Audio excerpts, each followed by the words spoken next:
जिस भारतवर्ष को त्रैलोक्य वंद्य कहा गया है, जिस भारतवर्ष में सनातन संस्कृति जन्म लेती है, पलती है, बढ़ती हैं और वृद्धि को प्राप्त होती हैं, विस्तार को प्राप्त होती हैं, जहाँ सनातन धर्म का आश्रय मिलता है, जहाँ सनातन धर्म के सेवक श्रद्धा भक्ति पूर्वक सनातन धर्म की सेवा करते हैं, उस देश में आज सनातनी जन अपने बच्चों को सनातन संस्कृति से दूर पाश्चात्य की शिक्षा देने के लिए तत्पर रहते हैं और पाश्चात्य शिक्षा को ही उत्तम श्रेष्ठ मानकर महत्व देते हैं और उसी पर गर्व करते हैं।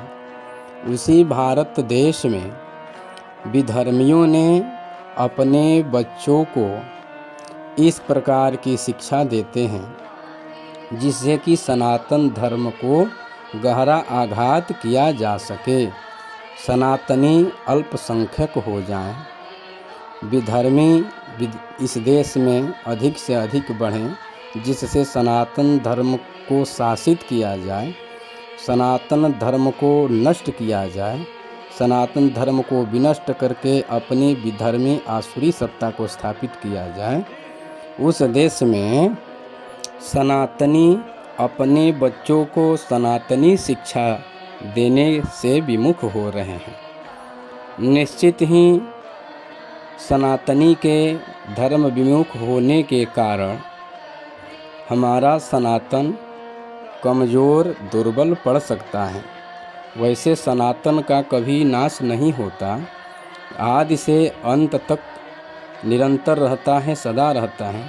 फिर भी हमें इस प्रकार के विषम दृश्यों को देखकर भी यदि हमारे सनातनी बंधुओं को ज्ञात हो जाए और सजग हो जाए, अपनी सनातन धर्म की रक्षा के लिए कटिबद्ध हो जाएं, तो सनातन की सेवा भक्ति से हमें सनातन धर्म का बल बढ़ेगा और सनातन धर्म अधिक से अधिक पुष्ट होकर विश्व में विस्तार को प्राप्त होगा।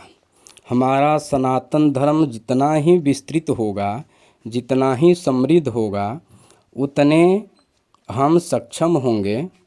विश्व गुरु तभी बन सकता है जब हम सनातन की रक्षा करेंगे, सनातन की रक्षा के लिए कटिबद्ध रहेंगे और हमें सदैव सनातन की रक्षा के लिए तत्पर कटिबद्ध रहना चाहिए। सभी धर्म के लोग चाहते हैं कि हमारा धर्म विस्तार को प्राप्त करें और उसके लिए सदा सजग रहते हैं, तत्पर रहते हैं और उद्योगरत रहते हैं। लेकिन दुख की बात यह है कि हम सनातनी अपने ही संस्कृति से निराश होकर अपनी संस्कृति से विमुख, अपने धर्म, अपने कर्तव्य से विमुख होते जा रहे हैं। इसलिए हम निवेदन करेंगे, सभी से प्रार्थना करेंगे, हे सनातनी वीरों, अपनी सनातन को समृद्ध करें और सर्वत्र विस्तार करें। हमें पुनः अपने सनातन धर्म के लक्षणों को धारण करना होगा। हमें भारतीय परिधान को धारण करना होगा, भारतीय परिवेश को धारण करना होगा, भारतीय आचार विचार को धारण करना होगा, भारतीय चिन्ह स्वरूप तिलक और शिखा को धारण करना होगा। सनातन संस्कृति के अनुसार हमें धर्माचरण करना होगा, नित्य स्नान दान धर्म पूजा आदि।